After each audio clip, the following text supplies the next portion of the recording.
This is the first quiz of the day. Okay. Welcome, everybody.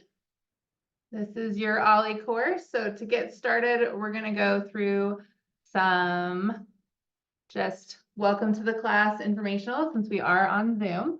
Nod your head if you can hear me. Yay. Okay. I'm Sabrina. I'm the city manager. Thank you for joining us today. Since we know Zoom can be tricky, we have some kind of ground rules.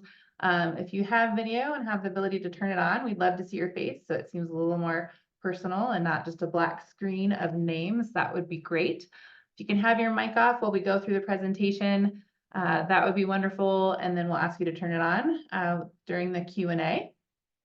You can feel free to share in the chat your name and neighborhood so we can get to know each other, where you're from, what part of town.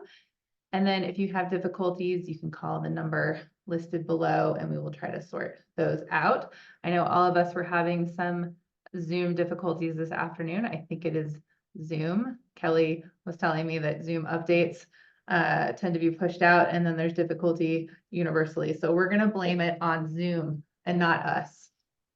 Definitely not user error. So with that, let's see if I can control this. Welcome to Better Together, the work of the City of Ashland. So today is our first class. You are our guinea pigs. This is the first class that we've taught with OLLI. So we're excited that you're here. Thank you.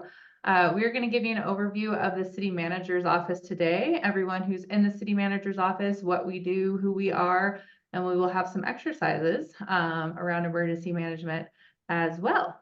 So with that, we will kick it off. So like I said, I'm Sabrina, I'm the city manager. Some fun facts about me. The spiciest thing I've ever eaten is habanero salsa. It didn't taste good, would not recommend. A fun factoid, I used to be a big runner. Now I am a slow jogger, but I have run 11 marathons and 37 half marathons. And I enjoy running in town on the flat part of town here, I would say, less so much up the hills. And if I were an animal, I'd probably be a honey badger because I tend to get into things and I will not be deterred. So that seems very fitting for my personality. And this is a photo of a trip to Thailand where I got to hang out with some elephants, which would highly recommend. So a little bit about this course and the city in general, our local government structure.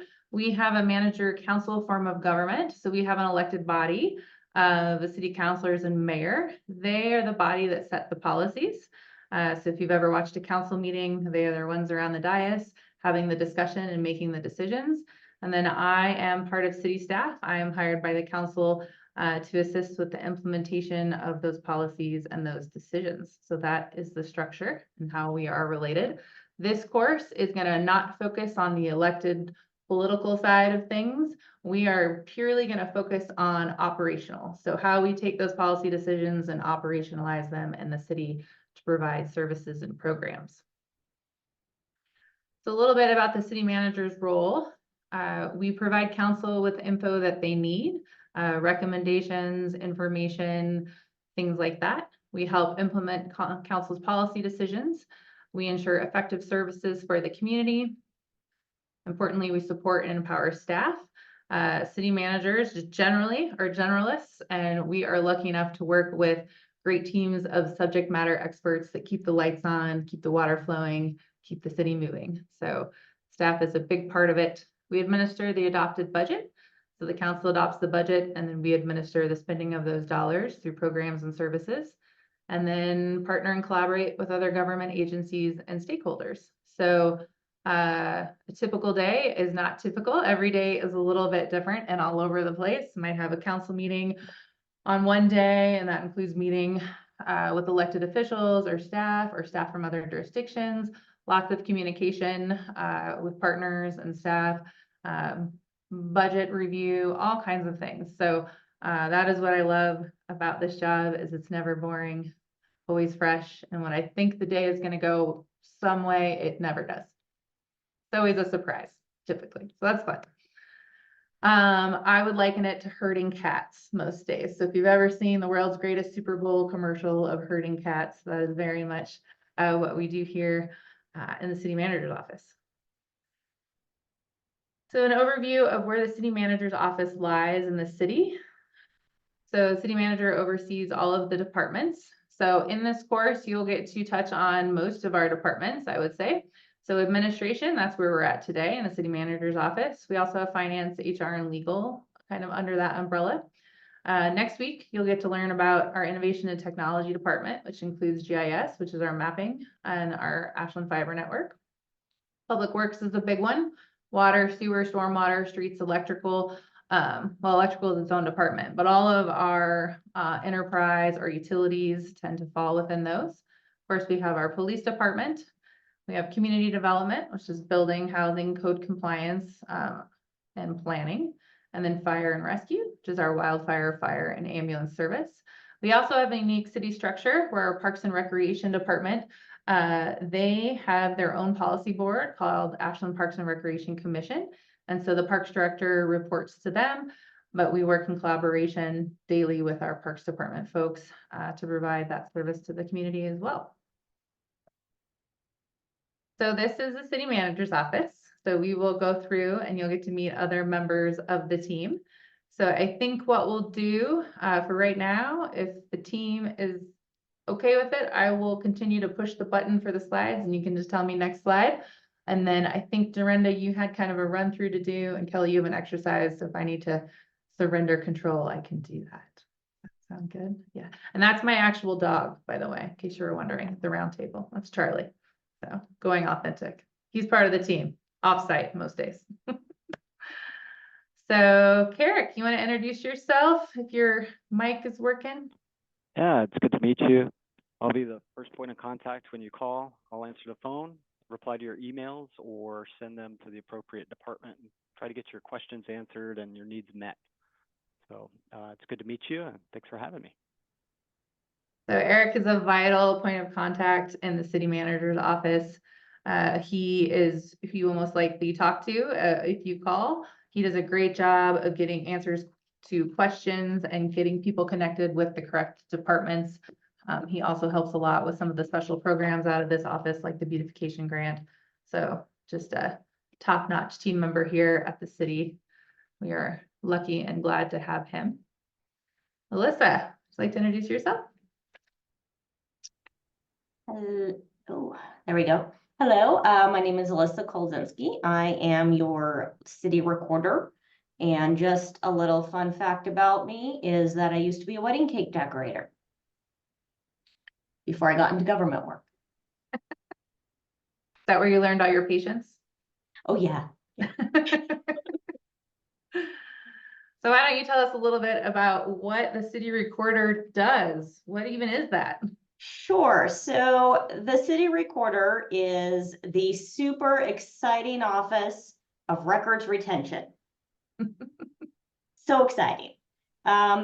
So the recorder looks a little bit different in every municipality, every state, federally. It is one of the oldest government professions going all the way back to ancient Greece. I looked that up because I like to learn these things. So one of the tasks that I do is clerk for the city council. And like the slide says, I create, notice, and publish meeting materials, take the minutes, publish the minutes, and basically am on hand during council meetings to support citizens who may want to speak during a public forum or on a specific agenda item, and assist the mayor and city manager in whatever they might need as the meeting is occurring. The other thing I do to support council and citizens is that I process committee applications. And it's a very complicated process of receiving the application, emailing it out to folks, and then the mayor tells me to put it on the agenda. And speaking of committees, we do have some openings. I strongly encourage you to apply. They are, the openings are on the city's website. It's a great way to get involved with minimal time commitments. One of the other tasks I do is the election officer. And this means that I help anybody who is interested in running for an elected position file their paperwork. So to be a candidate for, say, council or an APRC commissioner, there are very specific forms you have to fill out. They have to be filled out correctly. It is very detail oriented, and I help citizens make sure that they do things correctly so that they can be a candidate.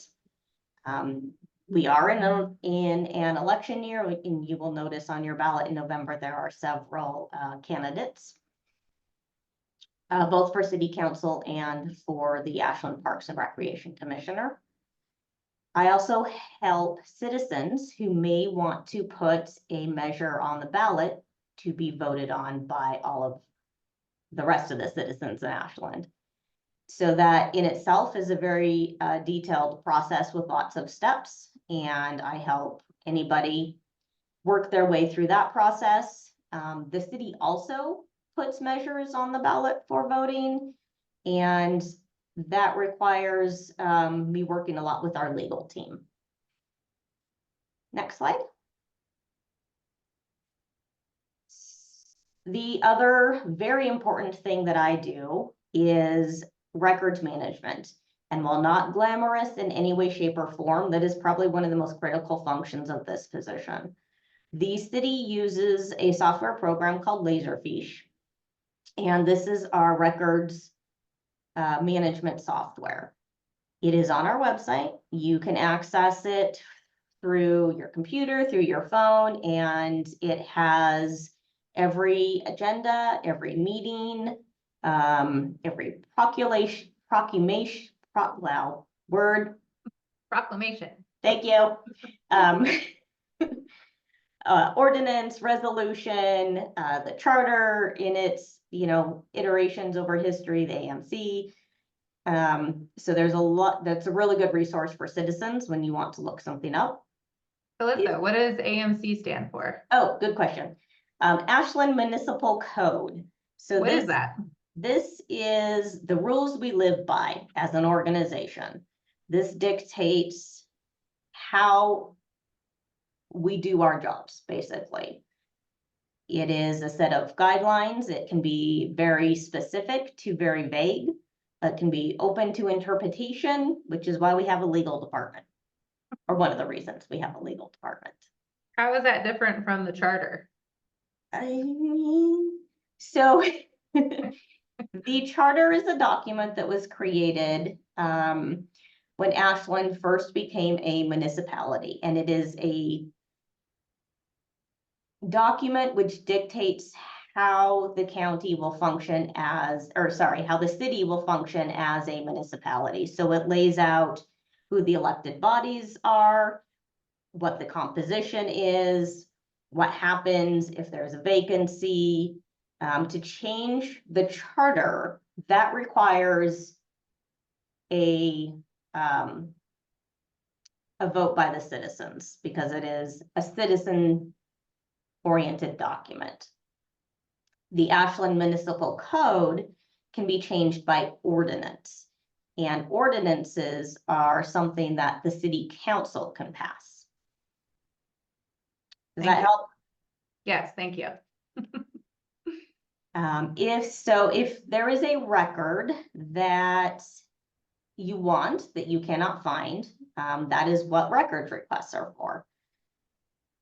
Records requests are dictated by state and city laws. There are very specific guidelines surrounding them, but basically it's a process for citizens to ask their local government for documents that may not be readily available in our database.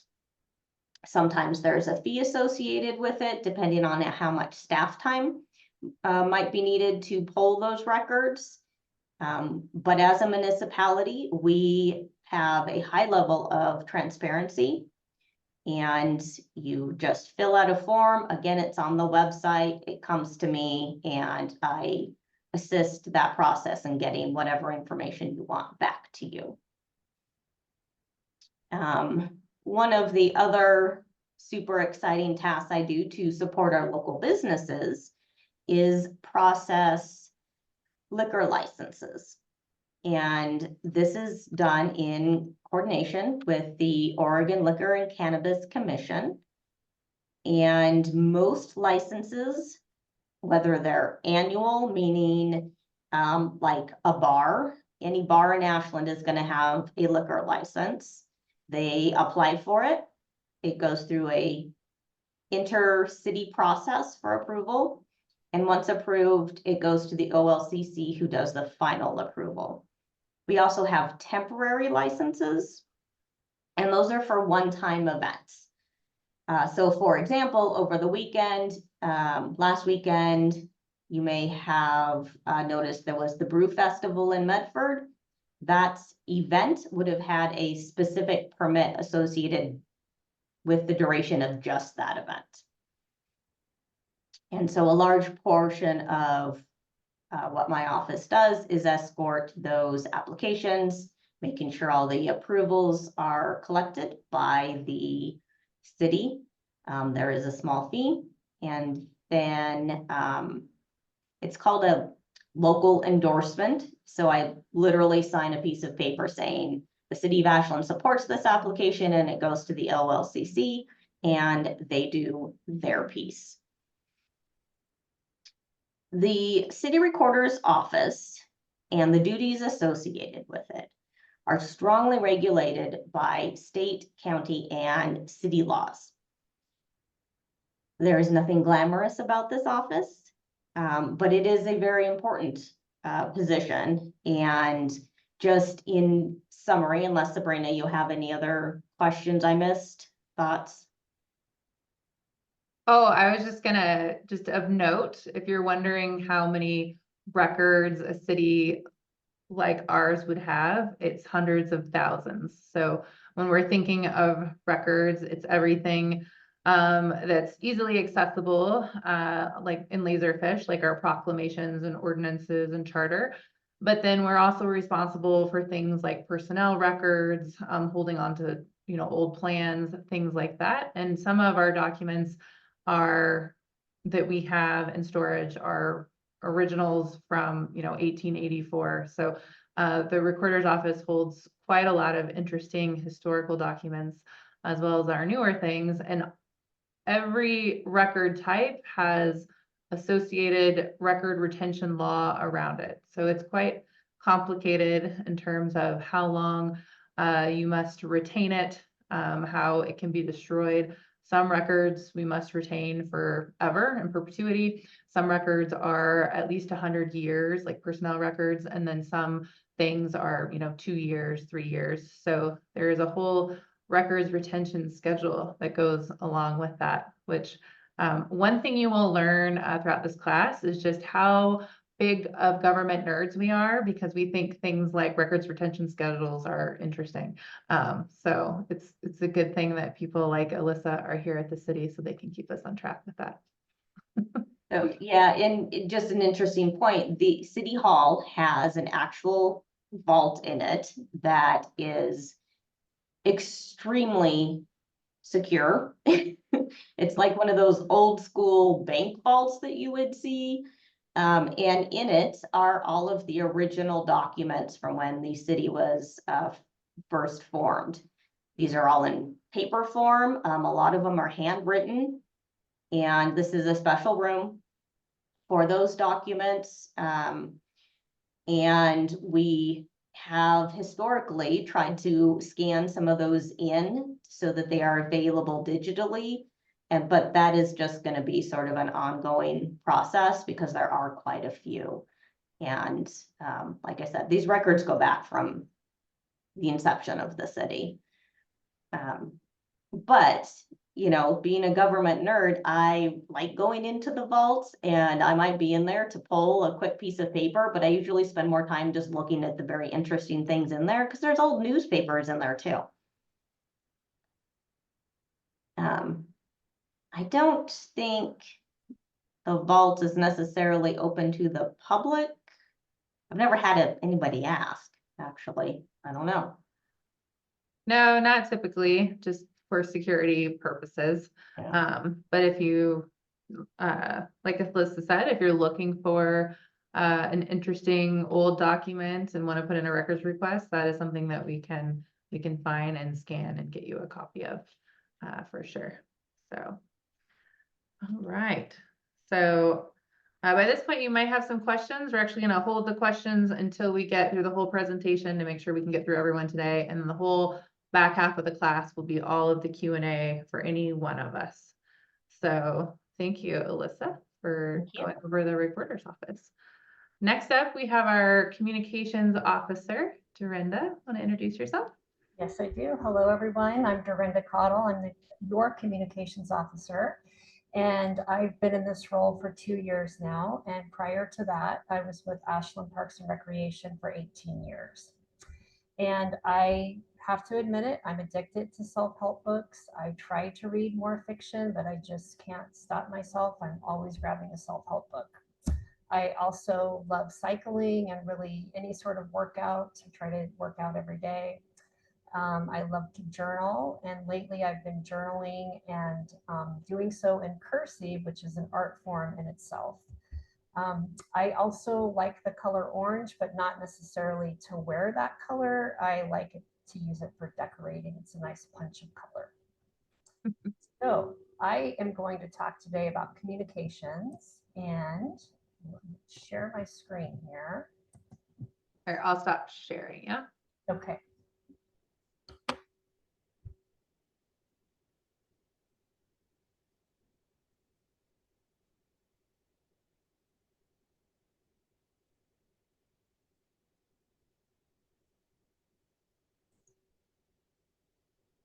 Can I try to share now, Sabrina? Yeah, you should be good. Sorry. Oh, sorry. Okay.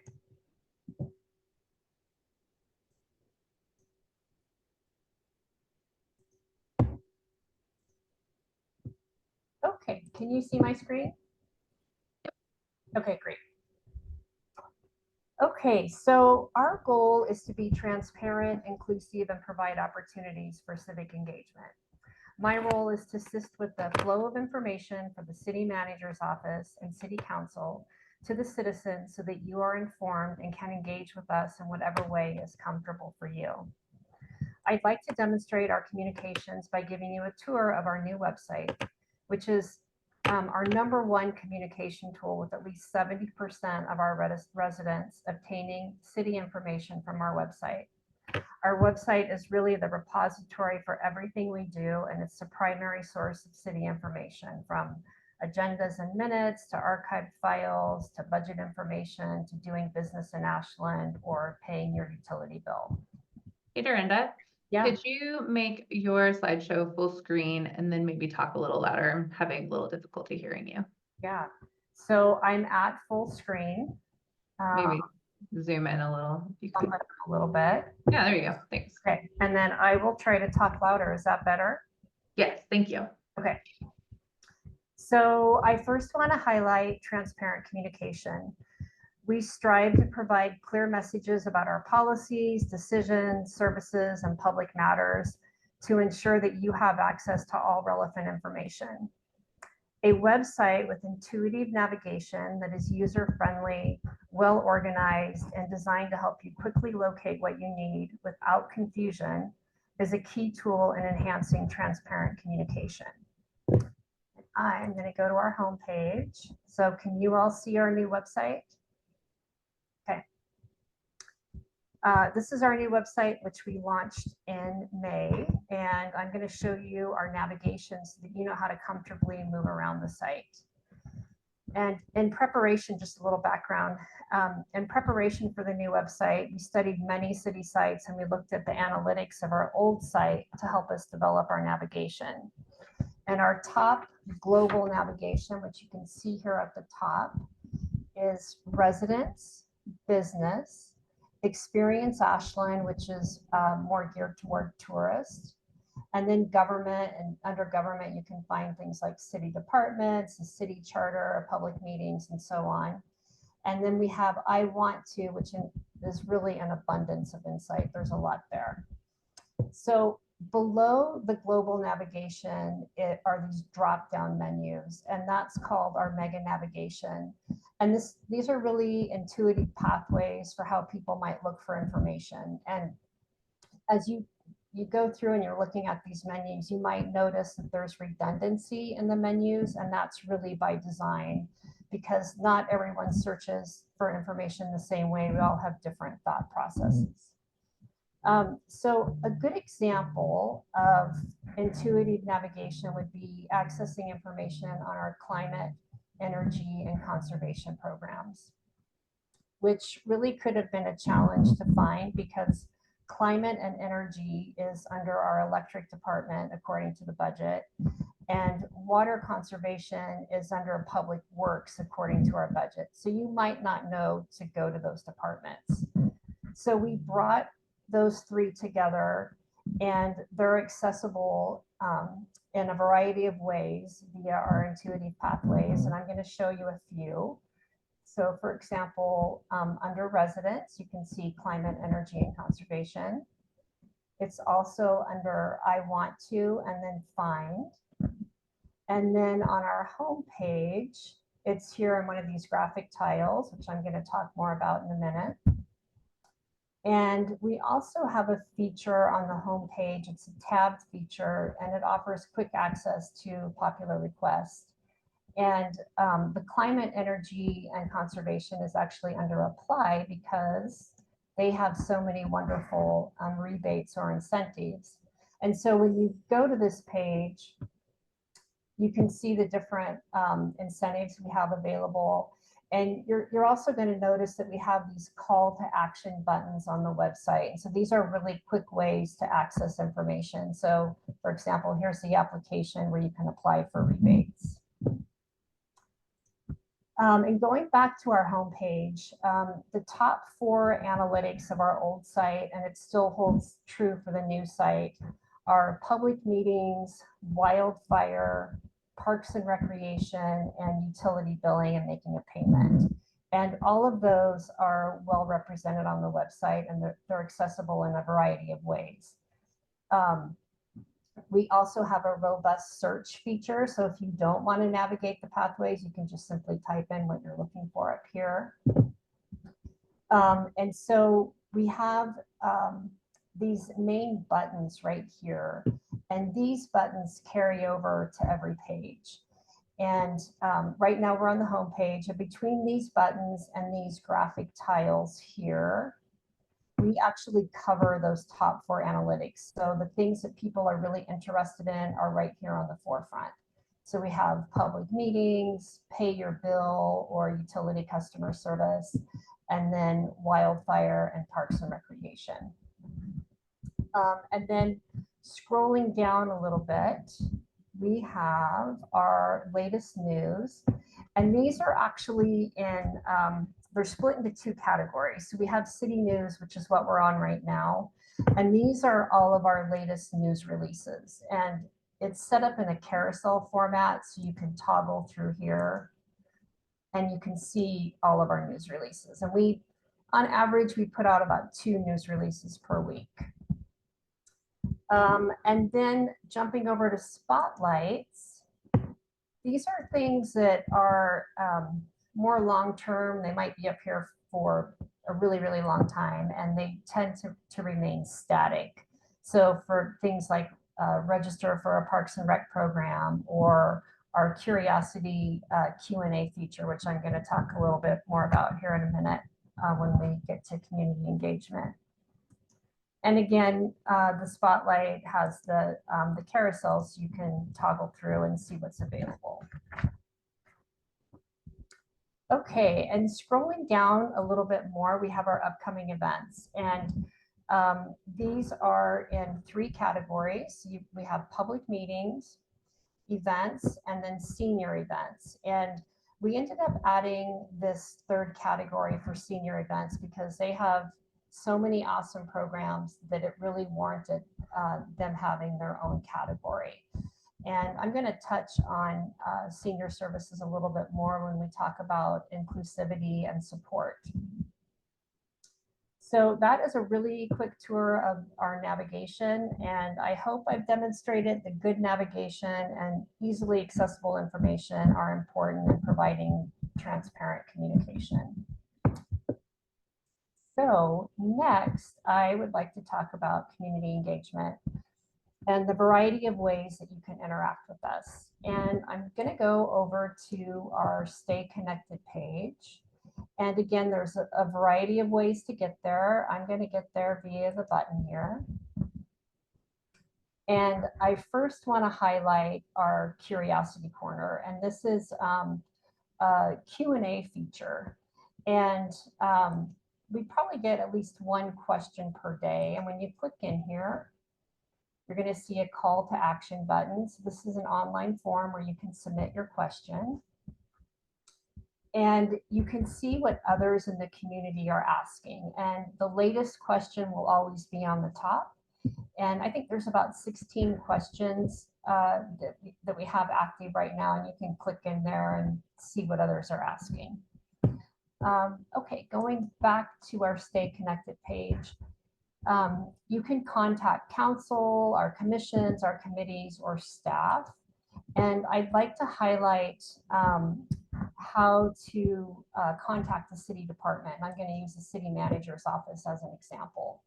So the home page for each city department, on the right side of the home page, we have contact information. And on the top, you'll see the head of the department. So in this case, Sabrina, our city manager. And on the department pages, you'll see the department head.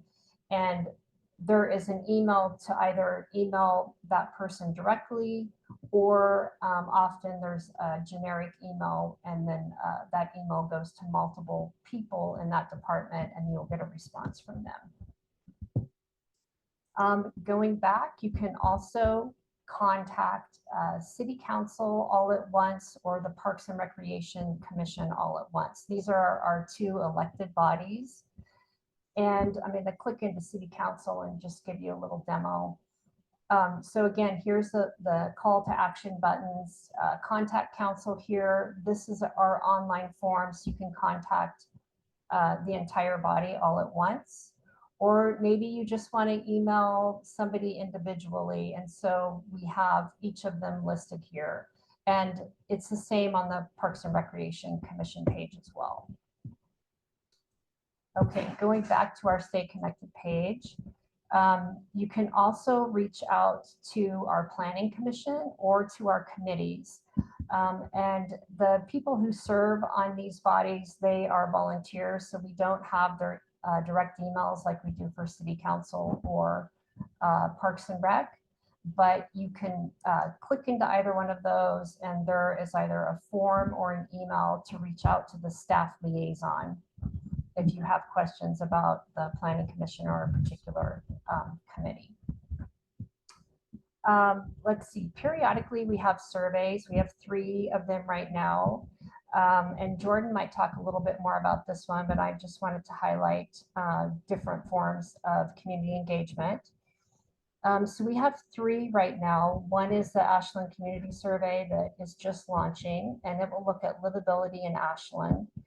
And this survey was mailed out to select households a few days ago, and it will be available online as a community-wide survey in October. So watch for that.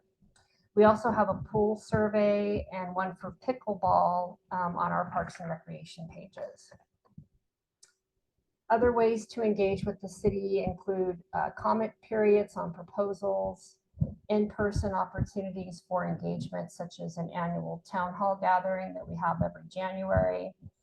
Our coffee and conversation gatherings, we have one coming up on September 25th at Railroad Park from 3 to 4:30. And we generally try to have these gatherings every, at least 3 of them every quarter. And then, of course, you can attend a public meeting where you can make a public comment about a particular topic on the agenda, or you can speak about non-agenda items during public forum. And for our elected bodies, for Council and Parks Commission, those meetings are streamed online through Rogue Valley Television. They're accessed through cable, or you can watch via the new Rogue Valley Television app. So your engagement, your input, and your feedback, they're all important because they help us in our decision making. Okay, next, I would like to talk about inclusivity, how it relates to communications. Another goal we have is to make sure that information is accessible to all members of our community. And by utilizing different channels of communication, we strive to engage with every demographic. And I am going to go back to our Stay Connected page. And I want to highlight 3 documents on here: the city newsletter, the Parks and Recreation Play Guide, and the Senior Services newsletter. All of these are digital, but in addition, they're also mailed out to our residents. So someone who's not online can stay connected with us. The city newsletter, it's monthly, and it's mailed out in our utility bills and inserted into everyone's utility bill each month. The Parks and Recreation Guide, I'm going to click in here so you can see it. This is their lovely fall guide. They produce 3 guides per year, and it's mailed to all Ashland addresses. So if you live up on the Green Springs, you're going to get it. And this publication is really, it's kind of a coffee table style publication that folks tend to hang on to for the duration of the season, and then they register for classes throughout the season. The Senior Services newsletter is also monthly, obviously digital, and they have 2 subscriber groups. They have a group who wants to receive that notification via email, and then it's also mailed to a hard copy subscriber group. And if you aren't subscribed to that, I encourage you to subscribe to one of those groups. You can also create a personal website account, and you can customize it by personalizing a dashboard for yourself. And once an account is created, you can subscribe for notifications or website updates. And I have an example here of what that might look like. So it's up to you how you curate it, but you can set it up so that once you go to our website and you log in, you can automatically see the things that you are interested in. And alternatively, if you don't want to create an account, one of the ways you can subscribe for notifications is at the foot of every page. It's in the footer. And you can also tailor this information. You can say, I only want information on news releases, or I only want information on city council. So whatever you're looking for, you can tailor that. Okay, I want to talk a little bit about emergency preparedness and how my role ties in with that. So I'm on the emergency preparedness page here, and I'm going to click into alerts. And if you haven't already created an account with Everbridge, our emergency notification system, we strongly recommend that you do so. And you can tailor how you want to receive communication, and it can be in multiple ways. It can be a phone call to your mobile device, a text, it can be a call to your landline, or it can be an email, any combination of those. And Kelly's going to talk more about that in just a moment. Also, along those lines of inclusivity, our website adheres to best practices. It's mobile friendly, and it also has an accessibility support feature that can be found in the bottom right of each page. And here you can go in, you can select your language of choice. And then you can also click in and you can look at different accessibility features, like you can adjust the contrast or you can adjust the text size. And you can see all the different options here. So we are committed to ensuring that communication reaches everyone, adapting our approaches to meet diverse needs and foster inclusivity in our community. Okay, next, I want to touch really briefly on emergency communications. Again, Kelly's going to be sharing more in a minute, but I just want to share with you all that in the event of an emergency, Kelly and I are going to be working in tandem to make sure that accurate information is sent to residents as quickly as possible. Kelly will be sending messages out via our alert system, Everbridge. I'll be updating the city news feed and our social media platforms, Facebook, Instagram, Nextdoor, and X or Twitter, and I'll be following Kelly's lead. We also activate the city emergency banner, and I can show you what it looks like. So this is, obviously it's just a test. It's on a page that is hidden. And we would only activate this if we're at a level 2 be set, or if we're at a level 3 go now, then we would activate this emergency banner that shows up on every city page. You can also sign up for alerts. You'll get a notice if we activate this banner. It's different than Everbridge. So we encourage you to sign up for both. We would not use this banner for like a power outage or heat advisory. It's only for the big ones. So like I said, the level 2 or the level 3. And once we activate that banner, you can actually click in here, and then you can read more about that alert.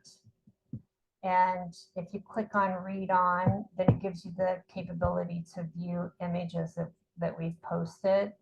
And for this example, I posted our updated evacuation zone map, which shows all of the city zones and then those surrounding Jackson County evacuation zones. And more on that from Kelly here in a few moments. Okay, the last thing I want to talk about is support. We care about our residents and want to ensure that everyone here has the tools they need to participate. A good example of this is the ability to stream public meetings or participate in a meeting virtually via Zoom. I'd also like to mention again that our senior services program is vital. And if you haven't already checked them out, I encourage you to do so. They are housed under Parks and Recreation according to our budget, which not everyone would necessarily know that. So like climate, energy, and conservation, we have senior services listed in multiple places, and it's in those intuitive pathways that I mentioned. And so going back to our homepage here, we have, and I'm just going to show you one way to get there, residents, and then resident resources, and then senior services. And that will take you to the senior services homepage, which is housed within the Parks and Recreation pages. And they offer educational talks. For example, Kelly did a presentation recently on emergency preparedness at the center. They also offer regular sessions to help seniors with technology or computer skills. They provide local resources for seniors that include emotional support, financial assistance, housing, Medicare and Social Security, transportation, and more. This program fosters social connections and ensures that seniors can easily access critical information, support, and resources. So in closing, we feel that good communication empowers you, and I'm happy to answer any questions at the end of our presentation, and I appreciate your time.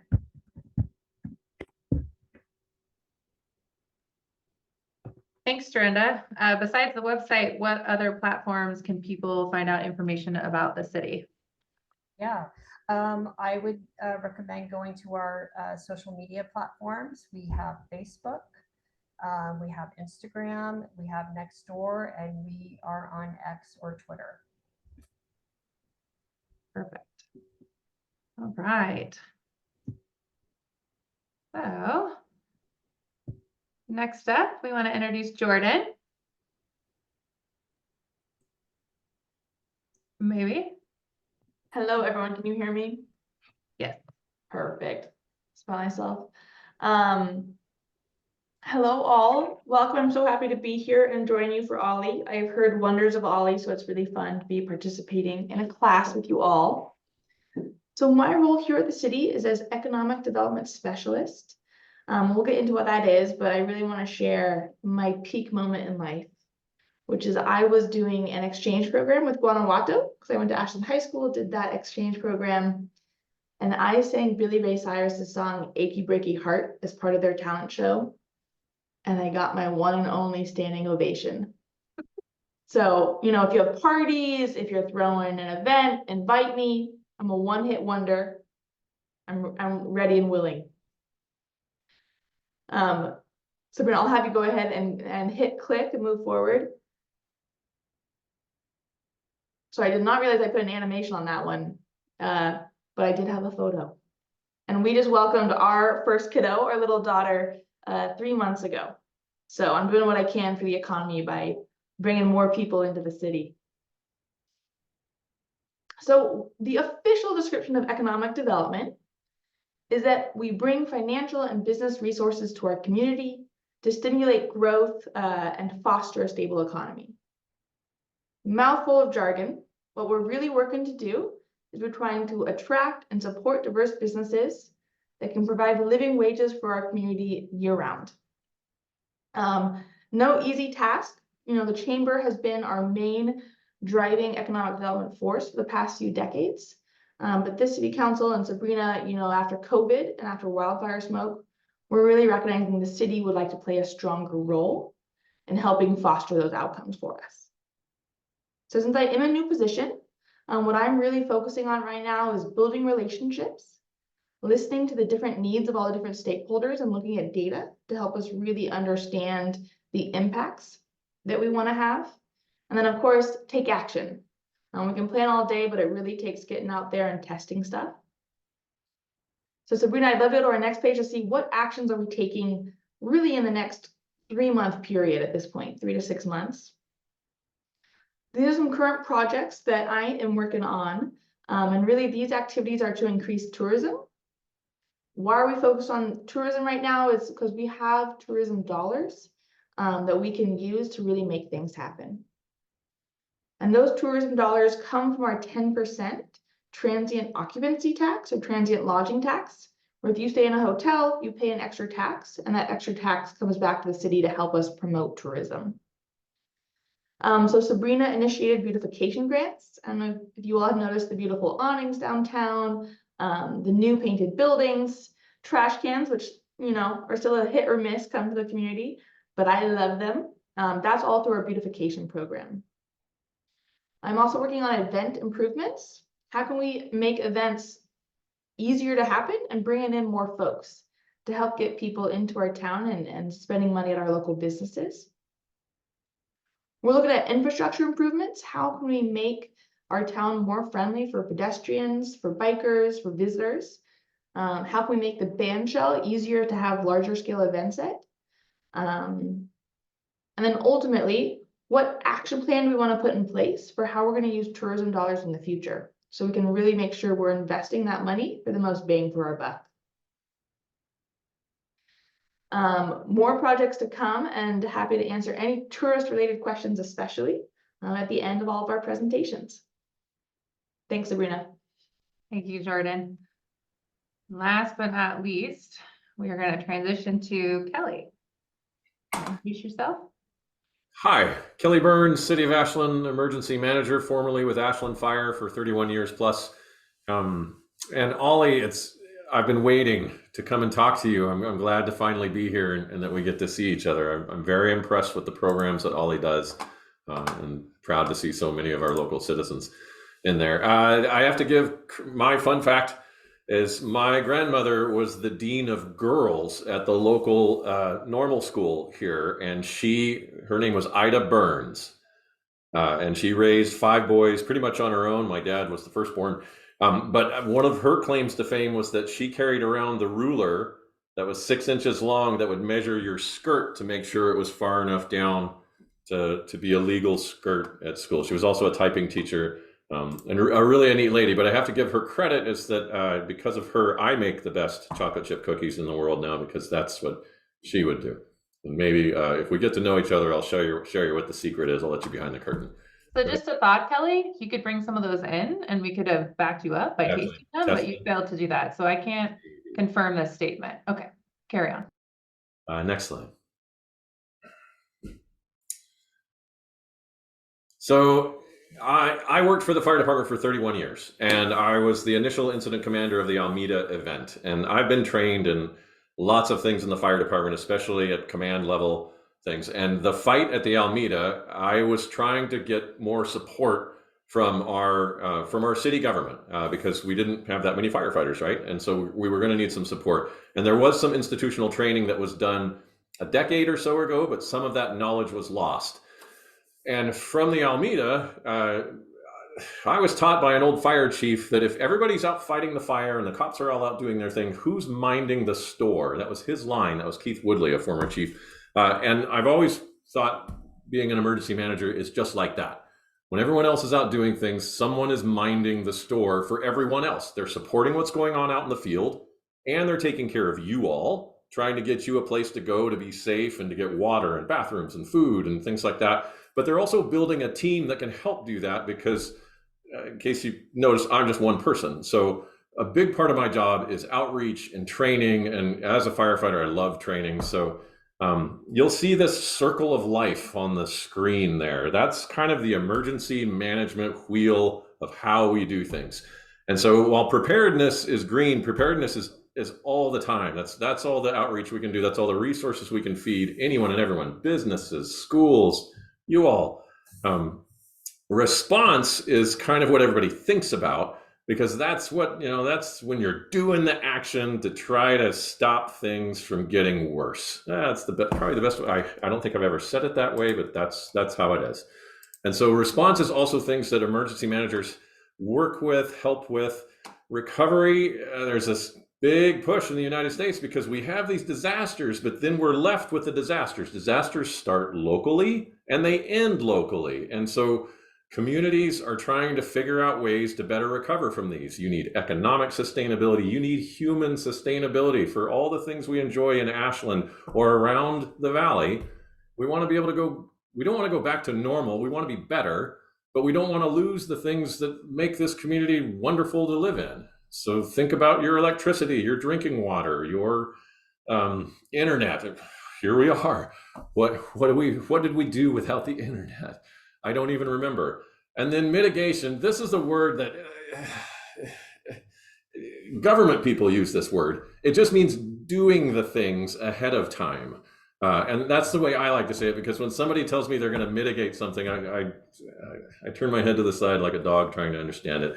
But mitigation is all the work that we can do to prepare better, which also includes the preparedness, which is why the wheel is like that. How do we do all that? We build and reinforce our relationships, because just like the Alameda fire taught us, we know that there are no borders. Fire doesn't care, and it takes communities. It takes communities to come together in those events and agencies in those events, and to recognize that we all have to work together if we're going to get through this age of fire or all these disasters and things. And I don't know about you, but I like living in the Pacific Northwest, and I want to stay here. So it's part of the reason why I'm excited and passionate about emergency management and about getting everybody ready for it, which includes all of you. Community engagement, I'll go back one more time and I'll finish my bullets. Thank you very much.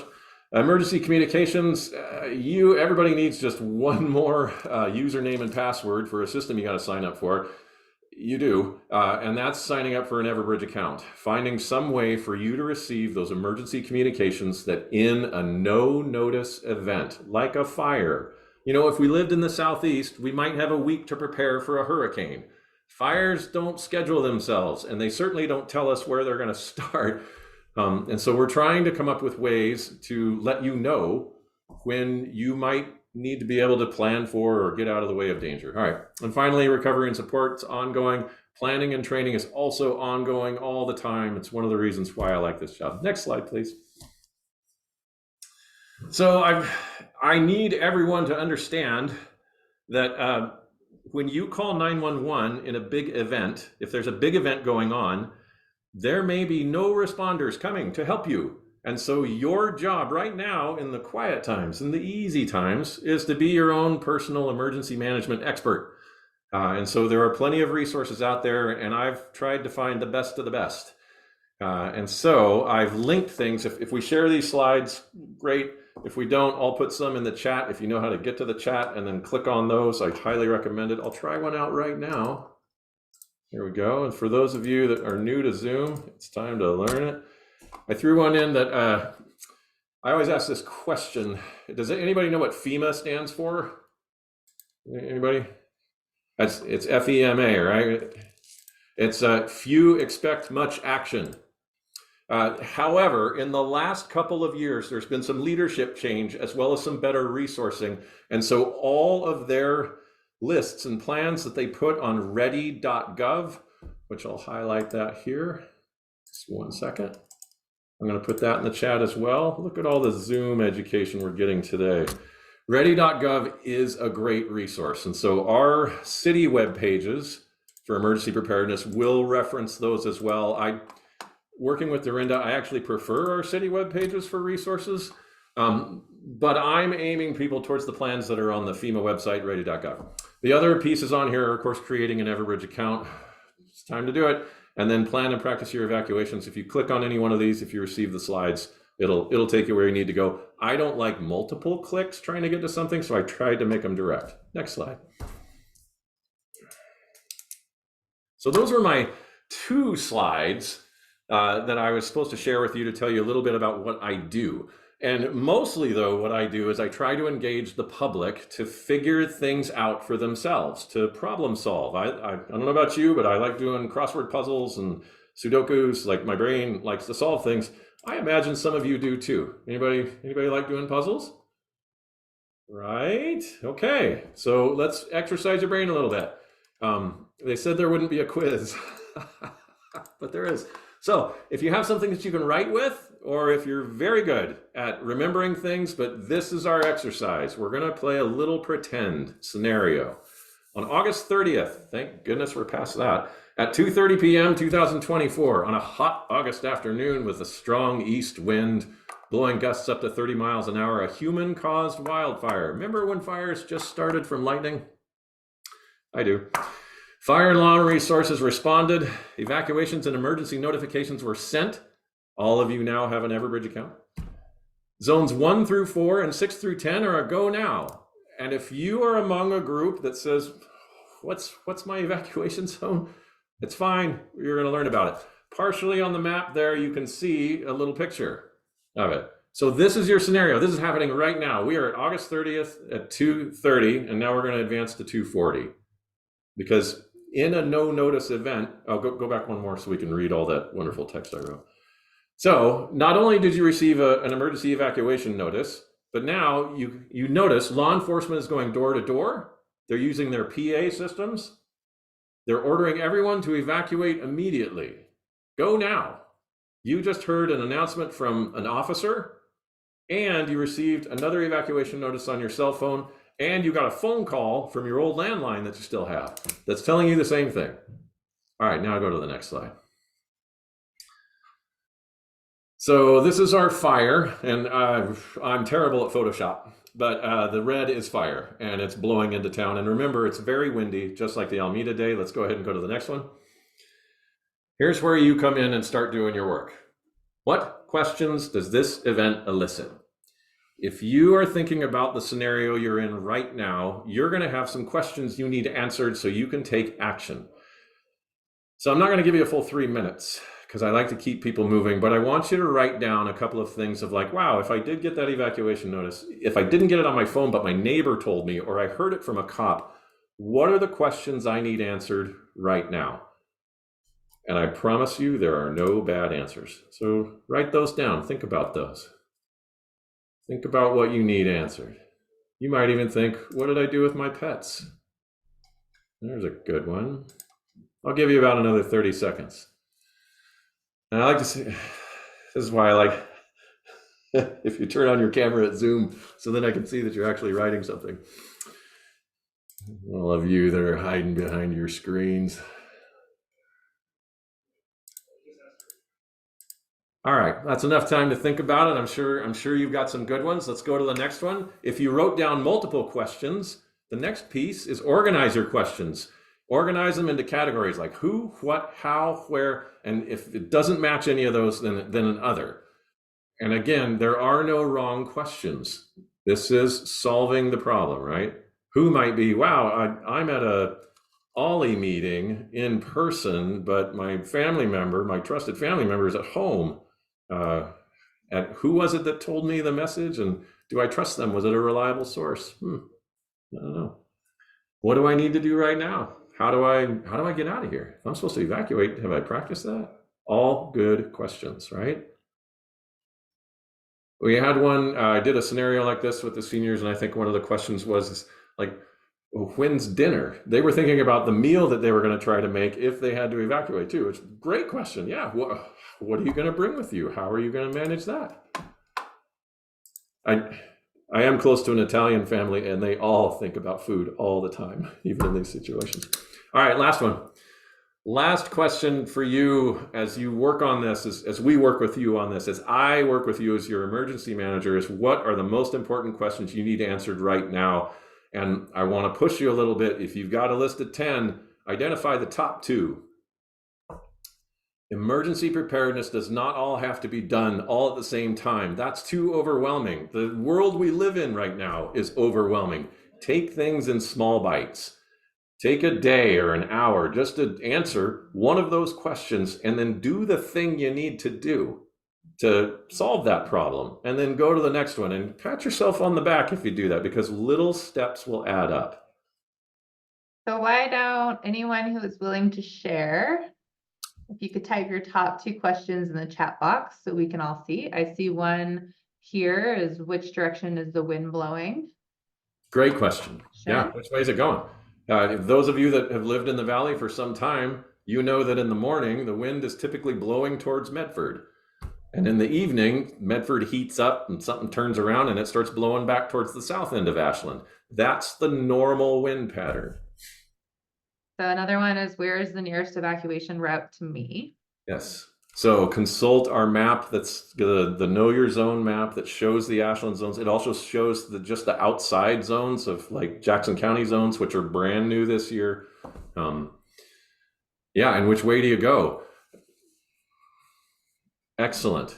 My question is, my daughter's at school. Do I go pick her up? Yeah. Part of my role is also to work with the university and the school district. And so the school district, I'm helping them with their evacuation plans. Like if a fire threatens one of the schools, say Bellevue on the south end of town, then where are they going to take your children? Like they are making that plan, and they actually did it the other day at the Exit 11 fire on September 4th. Keep going. How long am I going to be gone? Great question. I don't know. If it's a big event, then a long time.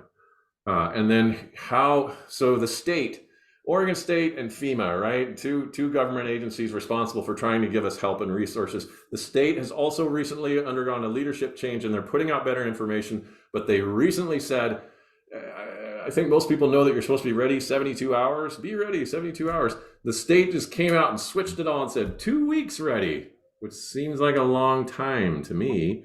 But if you're going to be better prepared in the age that we're living in, where, yeah, we could get a wind-driven fire, it could take out a lot of things in our town. If you can find ways to be 2 weeks ready, and that's on the state website, I don't have that pulled up. I don't often recommend state resources yet, even though I work more closely with them. But you can find it. Should I take my prescription medication with me? Yes, absolutely. And the link I put in the chat to the older adults actually talks about that. It talks about how to organize them and like how long you should have them and things like that. Great. Yes. Will the fire location be shown on a map that I can see? Not immediately. Like right at the inception of a no notice event, like we're going to do everything we can to try to push it around the town, I guess, so that it doesn't affect homeowners and things or people that are living in town. But in the immediate, it takes a human to actually enter that information into a mapping tool, and all humans are all hands on deck at that point. What will happen is coordination between Dorinda and I to at least get out emergency messages and try to get as quick as possible the information in your hands so you can make the best decisions for things. Is the I-5 North Mountain Gate going to be open? Depending on the incident, yes. And because of the because of what happened in Alameda with our south exit and the town completely got filled up, we worked with Oregon Department of Transportation, Oregon State Police, Streets and Roads of Jackson County, and then we brought all of our city agencies together, streets, public works, cops, firefighters, and we've all created a plan of who's going to open that up when the event happens. And if one partner can't make it, someone else is going to be there to open it. It's going to depend on the incident, because if we have something like the Exit 11 fire that we had a couple weeks ago, if any of you were aware of that, it was nowhere near our town. It wasn't going to get into town. And yet there were evacuation orders very close by. We didn't need to open the gate for that because nobody that needed to evacuate would need to use it. I hope that makes sense. Yeah, what valuables should I take? Yeah, anything you don't want to lose, but think about your important documents, birth certificates, wills and trusts, anything that's not already, cloud-based, something that I'm still trying to learn. Photo albums, stuff that you just know, like stuff that you've had for years that are dear to you. Some people value their pets more than their partners, so make sure you take your pets. Okay. Will I know if there's a shelter I can go to? Yeah, and then shelters. So American Red Cross is usually our first go-to in an immediate event. And their charge, their promise, is that they'll be able to set something up within 1 hour of an incident occurring once someone says, hey, we're going to need a shelter. Now, to understand the American Red Cross, also a government-run organization, is that they are understaffed, underfunded. But I would say locally right now, the Rogue Valley is enjoying a really good relationship with our American Red Cross partners. And the young fellow that's running the show right now, I hope he stays forever, because we've had decades sometimes, of some dysfunction from those folks. And, I'm a Gen Xer, I'm pretty critical of stuff like that. But I would have to say, honestly, Red Cross is going to be great this time. So yes, that information will get out. What about a power outage? Will I still get messages? Some people will get messages for those, mostly the people that are affected or could be affected. So some smaller localized ones, if they don't affect like our main thoroughfares or our traffic lights, only those areas that are out should receive a message that will have some estimated time as to when the power will be restored. If you remember that, go ahead. So I think the question is, if there's massive wildfire and it knocks our grid out, will we still get evacuation notices? If you have cell phone technology, then yes. If you have landline technology, then yes. And yet, we all know just from watching other fires and understanding, like fires can take out any one of those. They can take out electricity, they can take out the fiber network, they can take out cellular networks. So, how are you going to solve that one? Okay. I recommend having multiple ways to get messages, which primarily, besides a cell phone, because you don't just need to depend on that, you should be, it's easy for me to say, you should be depending on your relationship to others, friends, neighbors, people who maybe you don't come into contact with a lot, but they're close by so that you can get more information. It usually takes some verification, even when you receive an evacuation notice, and you want to know who your friends are or who can help you in an event. You have to prepare and plan for these things. I think that's the main point, because yes, some of this infrastructure could go down. And again, I don't want you just to throw your hands up and be like, okay, well, the electricity's out, so I'm not doing anything. No, let's all survive this age that we're in. All right, 2 last questions. Who's responsible for knowing what to put in a go bag, and who's responsible for knowing how to evacuate? Sure, you are. Each of you, all of you. Or whoever the person might be. Like if you don't have access to a car, if you don't drive anymore, it's time to reach out to somebody that does, or to plug yourself into, locally Jackson County has the disaster registry, and I'll probably have to throw that in the chat for you because I didn't include that. And if you get on their program, they have your name, contact, and address, and they share that with responders. So if you need extra time, if you have mobility issues, if you don't have a vehicle, then we can work on a way to get you out of harm's way. And there's a lot of different ways that we can do that, but we have to get you signed up for that. All right, so I think that's all the time we have for the exercise, Kelly. So I'm gonna- Great questions, by the way, and thank you. Like again, small bites. Take small bites. Know your zones. Yeah. So take a look at our web pages. I threw the new Jackson County zones on there because Jackson County just published them this year. Hey, yay, Ashland! We've had evacuation zones for a while, and the rest of the county finally said, you know what, we should do this. So in 2024, they did. They have funnier names. They actually gave the Ashland ones funnier names, but we kept the same numbers. So because they're ours, we were first. So you can click those links if you have access to that. Next slide. Did I put any more slides in here? There you go. Sign up for emergency alerts. If you don't like signing up for like a name and a password and stuff, and you can figure out texting on your cell phone, the third bullet point there says text our zip code 97520 to 888-777. And you are immediately signed up for alerts. It's one of the reasons we did this years ago when we switched to Everbridge. I had the Everbridge people keep that whole system because we have 19,000 people on the 975-208-88777. Not all of them live here anymore because people have moved on, but we've got a lot of people that are in there, and I will not leave you behind. Some states, some areas don't have levels of evacuation. So what are they? Here's where the Oregon State Emergency Management Team actually put something really good together for us. You've got a green level 1, a yellow level 2, and a red level 3. Now, some places, green, yellow, red, won't jibe with evacuation orders. And there's other places in the country where they're like, what do you mean levels of evacuation? Why would I need those? I think you need them because that helps you make a decision as to whether or not you should go. Finally, go kits, I put those in there. Oh, look, if your home where you live, if you do anything to make it safer, like clearing out that first 0 to 5 feet from your house can survive a big wind-driven fire. Like, it's been proven. So visit my friends with the Wildfire Division of Ashland Fire Department for Fire Adapted Ashland. They've got all the stuff. They've got people that'll go out to your house and assess the house and tell you, hey, here's some things you could do. And then you can figure out how to protect your homes. Go ahead. All right, so wait, here's Kelly's contact information. One of my favorite presidents said the thing because, again, we are in a resource depleted environment. And so you got to do what you can with what you have where you're at. Thanks, Teddy Roosevelt. If you want to reach out to me, I'd say take a look at our web pages, see what kind of resources you can get there. And then if you got questions, email me. Perfect. Thanks, Kelly. Oh, I went too far. There was a cute elephant in the last slide. Go back. All right.